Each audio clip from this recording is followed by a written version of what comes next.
L'idée dans l'insertion, c'est véritablement de pouvoir accompagner en même temps et avec la même énergie l'ensemble des thématiques qui sont importantes dans la vie d'une personne. L'accès à l'insertion professionnelle, la formation, l'école, la santé, l'accès ou le maintien dans le logement. C'est vraiment de se dire que ces 5 axes, ils sont capitaux et il n'y en a pas un qui prime sur l'autre. Mon travail est axé sur l'insertion globale, c'est-à-dire que je suis là pour faire le lien au niveau de la scolarité, au niveau de la mobilité, au niveau des différents partenaires, pour que les réfugiés soient autonomes. J'ai quelques réfugiés qui sont sur Thiers.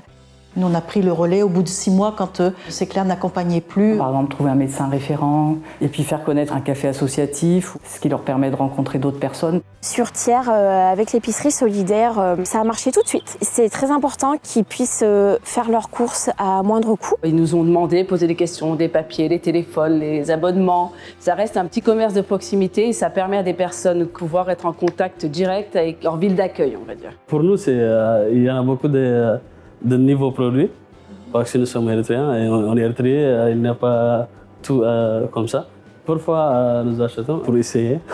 Je ne trouve pas qu'ils ont eu de difficulté à s'intégrer au niveau de la ville, parce que je les vois, ils parlent, ils discutent. Je pense qu'ils se sentent bien ici, quoi. Au niveau du voisinage, pour le moment, j'ai pas de mauvaise expérience du tout avec le voisinage. J'ai eu beaucoup de curiosité de la part des voisins. Pour les voisins ici à Ménétrol, il a aidé moi. Et quelque chose, donnez-moi. Donc c'est vrai qu'on voit cette solidarité qui se crée et ce mode de, je sais pas, parrainage peut-être si on peut appeler ça. Pour la petite anecdote, un jour à la sortie de l'école, j'ai une maman d'une élève qui vient me voir en me disant oh là là Anna, je suis très inquiète. Je lui ai donné une cocotte minute hier soir. Je ne sais pas si elle sait utiliser une cocotte minute. Il faut vite que je retourne chercher le couvercle. Et tout s'est bien passé, il n'y a pas eu d'accident. Un jour, on devait répondre par courrier, on va mettre le timbre, et puis je lui dis, par contre maintenant tu la mettras dans la boîte aux lettres. Quelques jours après, donc je reviens à l'appartement, il m'explique qu'en fait, vu que le courrier arrivait dans la boîte aux lettres, lui, pour vouloir renvoyer la boîte aux lettres, il l'a remis dans sa boîte aux lettres, en pensant que la lettre elle allait partir toute seule. Ça fait beaucoup de choses, entre guillemets, d'un coup à assimiler. Le voile est très présent, surtout dans cette communauté. Je ne peux pas porter le foulard.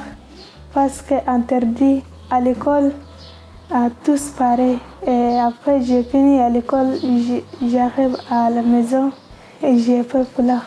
Ils ont appris des choses de par notre accompagnement et maintenant, effectivement, ils sont plus à l'aise. Il y a eu des liens très forts qui se sont créés entre l'équipe enseignante et ces enfants-là, mais aussi entre les enfants de notre école et ces enfants. Des petits réfugiés qui ont été accueillis dans des familles pour faire une petite fête, pour aller dormir. Donc, si je devais être fière de quelque chose, c'est pas tant mon travail, mais c'est plus de l'accueil qu'ils ont reçu des familles de Pessa-Villeneuve et de Clairland, des enfants de nos classes. Donc, c'était une expérience enrichissante dans tous les sens.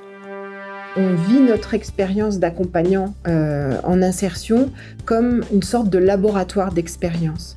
On expérimente, on teste, on ne se dit pas forcément que c'est impossible, on va essayer, on va chercher des méthodes innovantes. Voilà, c'est vraiment une richesse de pouvoir toucher à toutes ces palettes. Aller à la piscine, c'est pour la plupart, c'est une expérience totalement nouvelle. C'est l'idée qu'ils vivent une expérience totalement neuve et que si on arrive à faire plusieurs sorties, ils réussissent à transférer cette capacité en autonomie. Ce qui s'est un tout petit peu produit là sur le centre. Et ce qui me plaît beaucoup dans le fait d'avoir pu accompagner des familles, c'est que d'une part la notion de famille, c'est plutôt en général un grand groupe familial. Et là, les sorties qu'on a pu faire, c'est vraiment les parents et des enfants. Et très souvent, on voit que c'est une première expérience d'exploration de la relation familiale en dehors du grand groupe.